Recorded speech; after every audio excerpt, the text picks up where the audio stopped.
The city of Aracaju, Brazil, is searching for ways to decrease vehicle traffic. We, as members of Carpooling Latin America, are participating in finding a solution that is low cost, high impact. The city, together with the developers of mobile app GoTrack, made a public database with GPS information so we could use to track public transport as well as car drivers. That database is limited, so we can't assure we have 100% accurate data, but the city let us know that this is a sample of all the traffic. The way we're going to approach this problem is by finding the best distribution of vehicles in order to minimize the traffic congestion.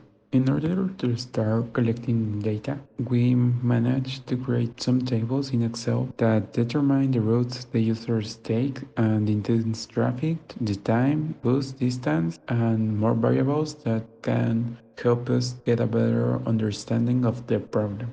With the help of Google Maps, we managed to find the avenue that all routes come together. We decided to divide this avenue in different sections so the traffic will be much faster. And we, as members of Carpooling Latin America, want to find a way so people can share a car more environmental friendly, less time for them. It solves everyone's problems, it solves the distribution problems, traffic congestion problems, environmental problems.